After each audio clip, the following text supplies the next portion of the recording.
Hello friends, welcome to Soundarya Soumiyam YouTube channel. இன்னைக்கு பார்க்க போற ரெசிபி பாட்டி காலத்து ரெசிபி தான். நம்ம வீட்டில் நம்ம பாட்டிங்க நம்ம வீட்டில் இருக்கக்கூடிய பொருட்களை வச்சு ரொம்பவுமே புரோட்டீன் சத்து நிறைந்த இந்த பொரி விலங்கா உருண்டை தான் நம்ம இன்னைக்கு செய்ய போறோம். இதை கெட்டி உருண்டைன்னு சொல்லுவாங்க சில ஊருங்களில்.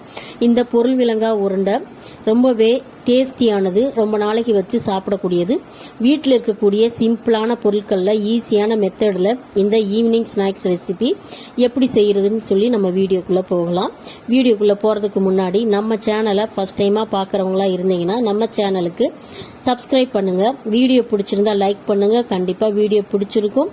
உங்கள் ஃப்ரெண்டு ரிலேட்டிவ்ஸ்க்கெல்லாம் ஷேர் பண்ணுங்க. வீடியோவை ஸ்கிப் பண்ணாமல் பாருங்க. அப்போ தான் நாங்கள் சொல்றது கொஞ்சம் புரியும். எதையாவது மிஸ் பண்ணிட்டீங்கன்னா உங்களுக்கு சரியான வீடியோ வராது.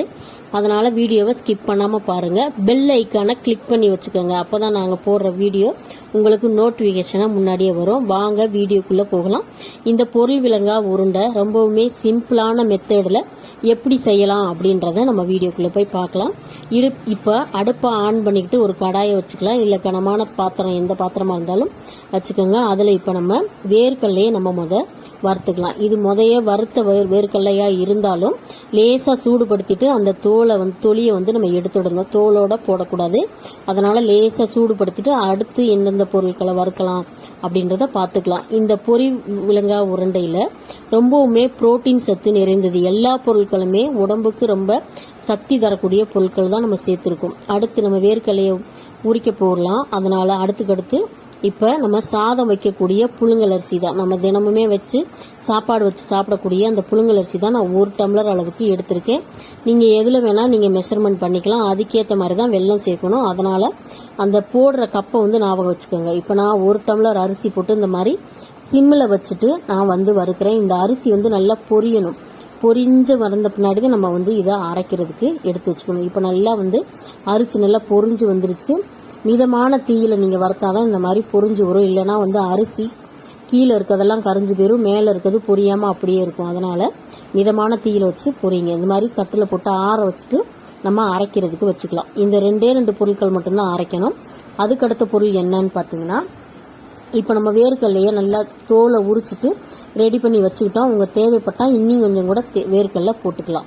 அதுக்கடுத்து நம்ம வறுக்க போற பொருட்கள்னு பாத்தீங்கன்னா, நம்ம வெண்பொங்கல் செய்யக்கூடிய பாசிப்பருப்பு தான். பாசிப்பருப்பு நான் அரிசி எடுத்த ஒரு டம்ளர் எடுத்தேன் இல்லையா, அந்த டம்ளருக்கு 1/2 கப் அளவுக்கு பாசிப்பருப்பு எடுத்திருக்கேன். இதையும் நம்ம பொன்னிறமா வறுத்துக்கலாம். ரொம்ப டார்க்கா வறுக்கணும்னு அவசியம் கிடையாது.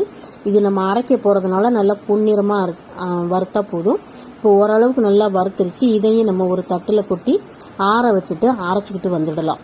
இதுல அதுக்கடுத்து சேர்க்கக்கூடிய பொருள்னு பாத்தீங்கன்னா, உடச்சக்கல்ல 1/4 கப் அளவுக்கு. நான் எடுக்கக்கூடிய அந்த டம்ளர்ல எடுத்தேன் இல்லையா அரிசி, அதுலதான் நான் இப்ப மெஷர்மெண்ட் எல்லாமே பண்ணிட்டு இருக்கேன்.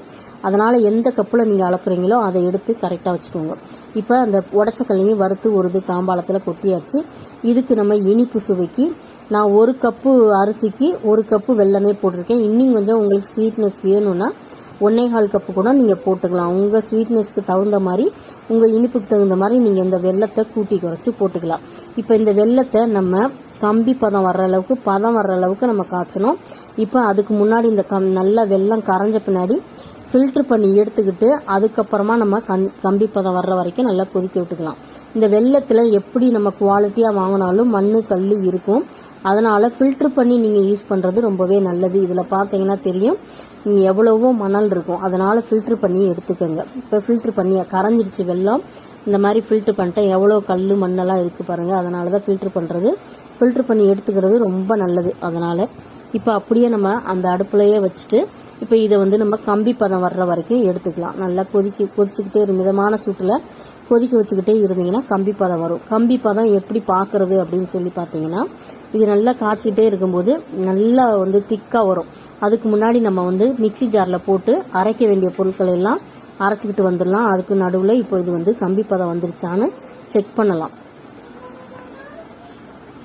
இப்ப அரிசியவும் நம்ம அரைச்சிக்கலாம். நான் முன்ன பாசிப்பருப்பு அரைச்சிக்கிட்டு வந்தேன். இப்போ அரிசி நம்ம வறுத்து வச்ச அரிசியவும் எடுத்து நம்ம பொடி பண்ணி வச்சுக்கலாம். முன்னாடியே நம்ம பொடி பண்ணி வச்சுக்கிட்டாதான் நம்ம கம்பி பதம் வந்தோடனே இது போட்டு கிளறணும். அப்புறமா நம்ம கிளற முடியாது. அதனாலயே நம்ம அதை சிம்ல அடுப்புல வச்சுட்டு இப்ப இந்த அரைக்கிற பொருள் எல்லாம் நான் அரைச்சிட்டு இருக்கேன். இப்ப அரிசியவும் பாசி பருப்பு மட்டும்தான் அரைக்கணும். அது ரெண்டையுமே அரைச்சாச்சு. இப்போ வந்து கம்பி பதம் வந்துருச்சா அப்படின்னு செக் பண்ணி பார்க்கலாம். இப்போ நீங்கள் பார்த்தாலே தெரியும், மேலே நல்லா நொறையாக கட்டிக்கிட்டு நல்லா திக்னஸாக வந்திருக்கும். இதுவே சரியான பதம். இந்த பதம் பார்க்க தெரியாதவங்க ஒரு தட்டில் கொஞ்சம் தண்ணி ஊற்றி அந்த சக்கரை பாகை எடுத்து ஊற்றுனீங்கன்னா இந்த மாதிரி எடுத்து வரும்போது உருண்டு திரண்டு வரணும். இந்த மாதிரி பால் மாதிரி வந்துச்சுனாலே கரெக்டான பதமாக இருக்கும். நம்மளுக்கு பால் மாதிரி எடுக்க வரலை அப்படின்னா அது இன்னும் கொஞ்சம் நல்லா இதாகணும்னு அர்த்தம். அதனால் இப்போ வந்து நல்லா வந்துருச்சு, இந்த பால் மாதிரி வந்துருச்சு. இந்த பதமே கரெக்டான பதம். இப்போதைக்கு நம்ம ஊற்றினாதான் நல்லா அதை உருண்டையாக திரட்ட முடியும். இதுக்கப்புறமா ரொம்ப போயிடுச்சுன்னா அது வந்து கடுக்கு முடுக்குன்னு ஆகிடும். ரொம்ப கடிக்கவே முடியாது, கல் உருண்டை மாதிரி ஆகிடும். இப்போ எல்லாத்தையுமே நம்ம இதில் கொட்டிக்கலாம். நம்ம உடச்சக்கல்ல வேர்க்கல்ல எல்லாத்தையுமே கொட்டிட்டு இப்போ வந்து பாகு ரெடி ஆகிடுச்சு. அதை அப்படியே எடுத்து உடனே ஊற்றிட்டு நம்ம வந்து கிளற ஆரம்பிச்சிடணும். கையில் கிளற ஆரம்பிக்காதீங்க, ஏன்னா சூடான வெல்லம் அப்படியே கை பத்து போயிடும். அதனால வந்து ஒரு கரண்டி வச்சு கிளறிட்டு அப்புறமா வந்து கைகளால் நீங்கள் உருண்டை பிடிச்சிக்கோங்க. இப்போ வந்து நல்லா கரண்டியால் நல்லா பிரட்டி உடனே ஊற்றின உடனே நம்ம வந்து கிளறிடணும். அது கொஞ்ச நேரத்தில் ஊற்றின உடனே வந்து இருகல ஆரம்பிச்சிடும், கல் மாதிரி ஆக ஆரம்பிச்சிடும்.